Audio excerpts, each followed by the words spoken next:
സമൂഹത്തിൽ എല്ലാ കാലവും കാണാൻ സാധിക്കുന്നതും താൻ വെറുക്കുന്നവരുടെ പതനത്തിനായി എത്ര നീചപ്രവർത്തികൾ ചെയ്തും അവർക്ക് എതിരായി പദ്ധതികൾ ആവിഷ്കരിക്കുന്ന തിന്മയുടെ പ്രതീകം ശകുനി.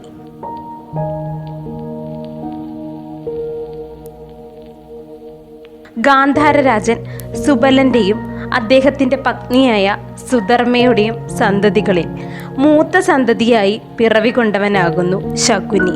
ശകുനി തിന്മയുടെ പ്രതീകമായി നിലകൊള്ളുന്ന ഒരുവനാകിയാൽ തന്നെ അതീവ ക്രൂരതകൾ മാത്രം ചെയ്യുന്ന ഒരുവനായി കുട്ടിക്കാലം മുതൽ തന്നെ നിലകൊണ്ടതും മറ്റുള്ളവരെ ദ്രോഹിക്കുന്നതിൽ ആനന്ദം കണ്ടെത്തിയിരുന്ന ശകുനിയുടെ ചെയ്തികൾ മാതാപിതാക്കളിൽ തന്നെ നന്നേ ചെറുപ്പത്തിൽ അവനോട് നീരസം ജനിപ്പിക്കാൻ കാരണമായിരുന്നു. എന്നിരുന്നാലും മാതാപിതാക്കളുടെ ഉപദേശങ്ങളും ശകാരങ്ങളും ചെവിക്കൊള്ളാതെ തന്നെ തൻ്റേതായ രീതിയിൽ അവൻ വളർന്നു. എന്നിരുന്നാലും അവന് ഈ ധരണിയിൽ ആകെ ആത്മാർത്ഥതയും സ്നേഹവും വാത്സല്യവും ഉണ്ടായിരുന്നത് തൻ്റെ ഒരേ ഒരു കുഞ്ഞു സഹോദരിയാകുന്ന ഗാന്ധാരിയോട് മാത്രമായിരുന്നു. അവൾക്കായി ജീവൻ ത്യജിക്കാൻ പോലും അയാൾ തയ്യാറായിരുന്നു. അങ്ങനെ പല പല ക്രൂര പ്രവർത്തികൾ ചെയ്തു, ദുർമന്ത്രവാദങ്ങളും ചെയ്തു. വളർന്ന് അവനൊരു യുവാവായി തീർന്നു. ആ വേള ആർഷി എന്നൊരു രാജകന്യകയെ അവൻ വിവാഹം ചെയ്യുകയും അവർക്ക് ഉൽക്കലൻ, വൃകാസുരൻ, വൃപചിത്രൻ എന്നീ 3 സന്തതികളും പിറവികൊണ്ടു.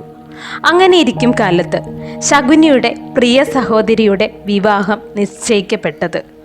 അവളെ വിവാഹം കഴിക്കുന്നതാവട്ടെ മഹാസാമ്രാജ്യമാകുന്ന കുരുരാഷ്ട്രത്തിൻ്റെ അന്ധനായ രാജകുമാരൻ ധൃതരാഷ്ട്രരും. തൻ്റെ പൊന്നു സഹോദരിയെ കേവലം ഒരു അന്ധനെ കൊണ്ട് വിവാഹം കഴിപ്പിക്കുക എന്നത് ശകുനിക്ക് ചിന്തിക്കാൻ പോലും കഴിയുന്ന കാര്യമായിരുന്നില്ല.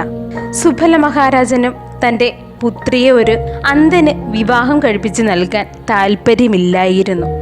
എങ്കിൽ പോലും ഹസ്തിനാപുരി എന്ന മഹാരാജ്യത്തിൻ്റെ രാജാവിനേക്കാൾ ഉന്നത സ്ഥാനത്തുള്ള ഭീഷ്മരുടെ വാക്കുകൾ അതിനു മുൻപിൽ എതിർത്തൊരക്ഷരം പറയാൻ പോലും കേവലം ഒരു ചെറുപർവ്വത താഴ്വാര രാജ്യമായ ഗാന്ധാരത്തിൻ്റെ നടേശന് സാധിച്ചിരുന്നില്ല.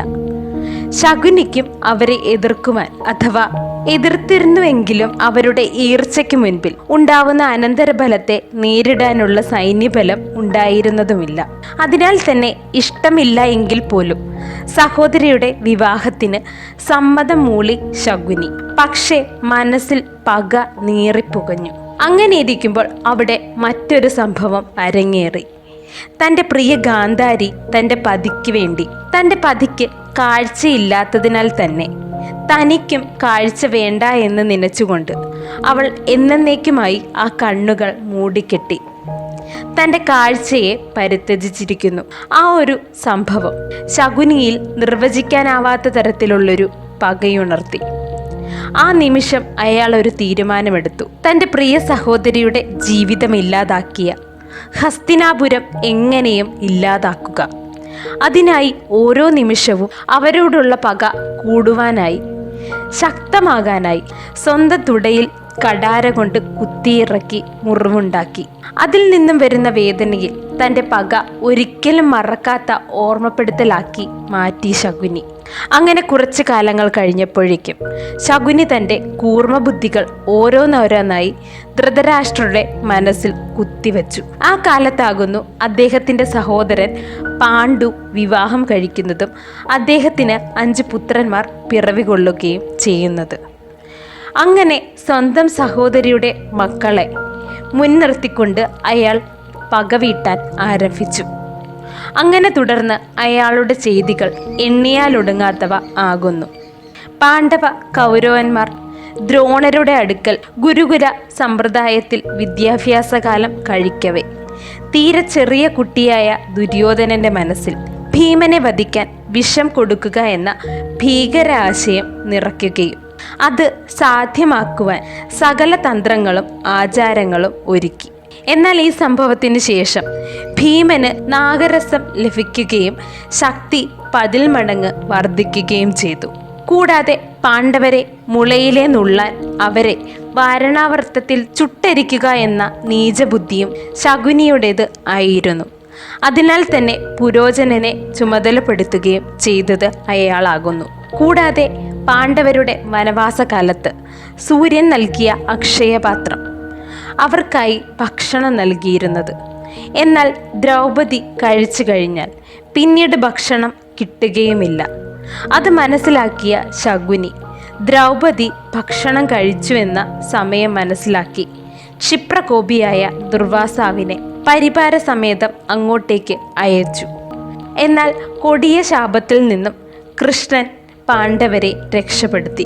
കുരുക്ഷേത്ര യുദ്ധസമയത്ത് ഇളം യുവാവായിരുന്ന അഭിമന്യുവിനെ ഒരു ദാക്ഷിണ്യവും കൂടാതെ പത്മവ്യൂഹത്തിൽ വെച്ച് കൊലപ്പെടുത്തിയതിനു പിന്നിലും ശകുനിയായിരുന്നു. പിന്നെ മറ്റൊന്ന് കള്ളച്ചൂതും, തുടർന്ന് സഭയിൽ നടന്ന ദ്രൗപദി വസ്ത്രാക്ഷേപവും, തുടർന്നുള്ള മഹായുദ്ധമാകുന്ന കുരുക്ഷേത്രവും.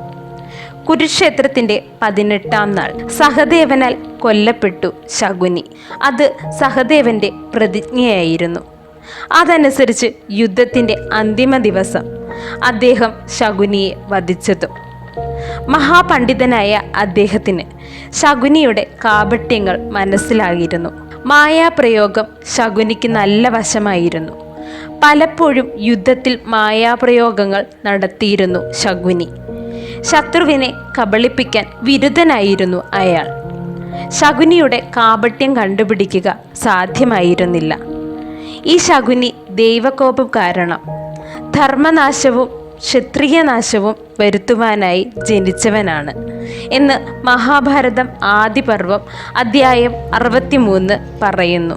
ഇത്രയും ദുഷ്ടതകൾ കാണിച്ചിരിക്കുന്ന ശകുനിയെയും പൂജിക്കുന്ന അഥവാ ആരാധിക്കുന്ന ഒരു ക്ഷേത്രം കൊല്ലം ജില്ലയിൽ സ്ഥിതി ചെയ്യുന്നു എന്നത് വളരെ അത്ഭുതകരമായ ഒരു കാര്യമാകുന്നു. അത് ഇപ്രകാരമാകുന്നു. മഹാഭാരത യുദ്ധത്തിന് ശേഷം പടകൾക്ക് ഭക്ഷണം നൽകിയ ചേരരാജാവായിരുന്ന ഉദയൻ ചേരൻ ആകുന്നു. മഹാഭാരത യുദ്ധത്തിന് ഭക്ഷണം നൽകിയതിനാൽ തന്നെ പെരുംചോറ്റ് തീയൻ എന്നും ഇദ്ദേഹത്തെ അറിയപ്പെട്ടിരുന്നു. അങ്ങനെ കേരളത്തിലെത്തിയ കൗരവസേനയിൽ യോദ്ധാക്കൾ അവരുടെ നായകന്മാരായ ദുര്യോധനനും ശകുനിക്കും മോക്ഷപ്രാപ്തിക്ക് വേണ്ടി ശിവപ്രതിഷ്ഠ നടത്തി പൂജിച്ചുവെന്നും അവിടെ വെച്ച് ശകുനിയുടെ ആത്മാവിന് മോക്ഷം ലഭിച്ചുവെന്നും തദ്ദേശവാസികൾക്കിടയിൽ ഐതിഹ്യം ഉണ്ടായിരിക്കുന്നു. പാപമനസ്കനായ ശകുനി ശിവഭജനത്താൽ പവിത്രമായതിനാൽ തന്നെ ഈ സ്ഥലത്തിന് പവിത്രേശ്വരം എന്ന പേർ ലഭിച്ചുവെന്ന് തദ്ദേശവാസികൾ പറയുന്നു. കൂടാതെ ഈ ക്ഷേത്രത്തിന് സമീപത്താകുന്നു ഏറെ പ്രശസ്തമായ മലക്കുട മഹോത്സവം നടക്കുന്ന പോരുവഴി എന്നറിയപ്പെടുന്ന ദുര്യോധന ക്ഷേത്രവും സ്ഥിതി ചെയ്യുന്നത്.